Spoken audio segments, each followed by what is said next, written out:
Éric Pelletier, je m'occupe de la division Sport Style pour la marque ASICS sur le territoire français. Et moi, Eddy Ferry, je suis le directeur marketing performance pour ASICS sur la France.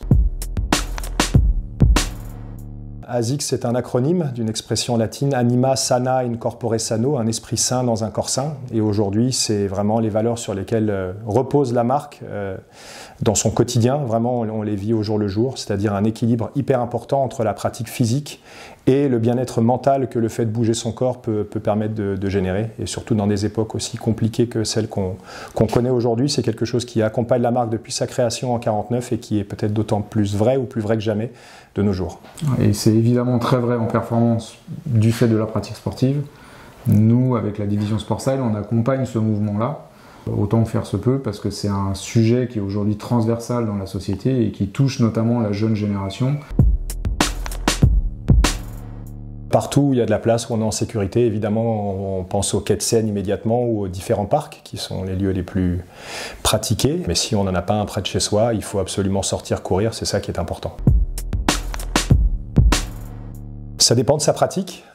Chez ASICS, globalement, une chaussure, elle tient jusqu'à 1000 km. Donc soit on les fait en quelques mois parce qu'on est ultra pratiquant, soit on est un peu plus occasionnel et on met plus de temps. La Gel Light 3 1.95, 1.95 comme la quantité de CO2 en kilos, en équivalent CO2 en kilos, qui est la première chaussure en fait à être passée sous les 2 kg de CO2 d'empreinte carbone sur l'entièreté de cycle de vie du produit, donc les cycles 1, 2, 3 pour les gens qui sont un peu spécialistes de la chose. Voilà, donc il y a une étape franchie par l'industrie au-delà de ce que la marque a été capable de faire. À titre professionnel notamment, mais pas que, on va suivre les épreuves sur lesquelles on a des athlètes mobilisés, donc en athlétisme, surtout sur du demi-fond et du fond, on va suivre le triathlon d'assez près, parce qu'on a des beaux athlètes qui ont des chances de médaille, on va suivre le handball, on va suivre le volley, on va suivre le tennis, voilà, mais on va aussi suivre à titre de spectateur les jeux en général, en tout cas pour moi.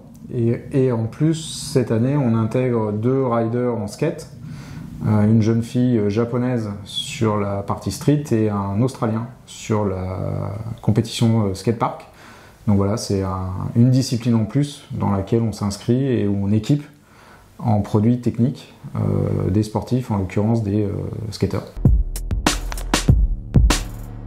La première fois que j'ai eu une Copa mondiale Adidas, qui était le produit le plus cher du marché à l'époque, mais parce que je jouais de manière très régulière, voilà, c'est quelque chose qui m'a marqué. La Jordan 6 c'est aussi un modèle qui m'a marqué. Et après, ce qui est assez drôle, j'en reparlais avec mes copains d'enfance de l'époque. J'ai été le premier à détourner une chaussure de running ASICS. Et à l'époque, je devais avoir 14-15 ans.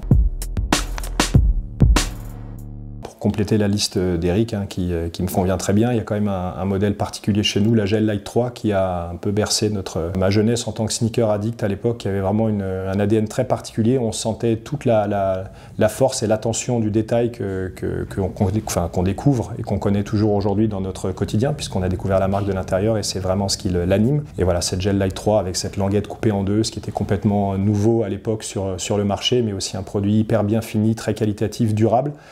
Voilà, moi ce produit-là, il fait partie de mon top 3 des produits iconiques qui m'ont marqué.